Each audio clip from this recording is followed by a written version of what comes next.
Hey YouTube, this is Nardlez again with another review of the Kreo blind bags from the first series of GI Joe Kreons. And I have two more figures here today. I'll be dividing these into different little videos just so it's not all here they are at once. So anyway, today I have the Cobra Axe Ninja, which is what his name is listed as, or Dice, and Torpedo from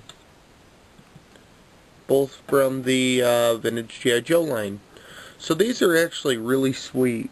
Now they both come with little display stand, even though when you have Torpedo's flippers on, it really don't do any good.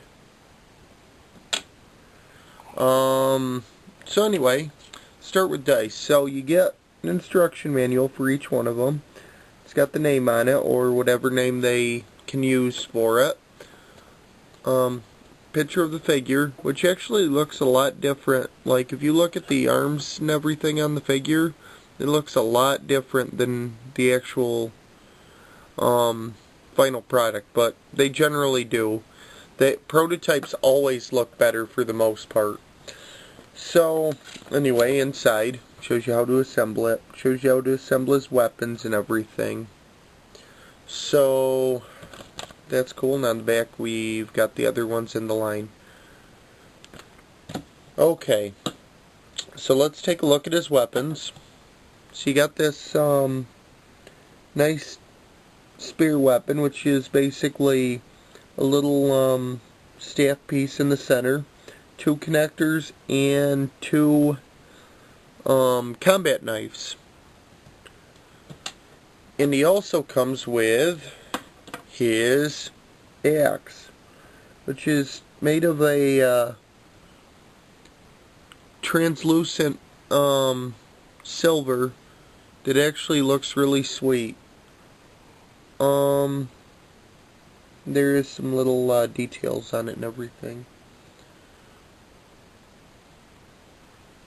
And then there's just a connector, like little staff piece for it. So let's take a look at Dice. First thing I do want to note, and I'm hoping that Hasbro fixes this with the Series 2 ones, there's a lot of paint bleeding on these. Like, not so much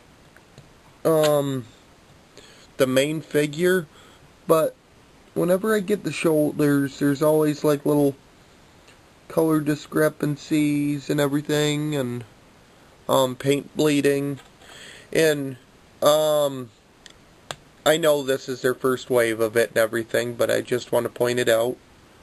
So, and there's 2 or 3 figures that I've gotten that are like that. So anyway, just something to note. Hopefully, like I said, Hasbro will hopefully fix it in Wave 2.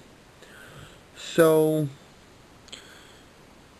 his style is based off the classic look of him from the old toy line and everything. So, I think he looks pretty sweet.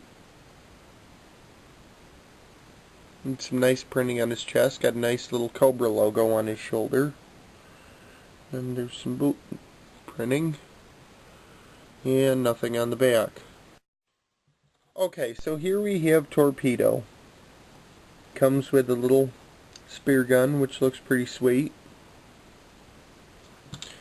And then, for another weapon, he comes with little knife, which is basically the same combat knife in most of the sets.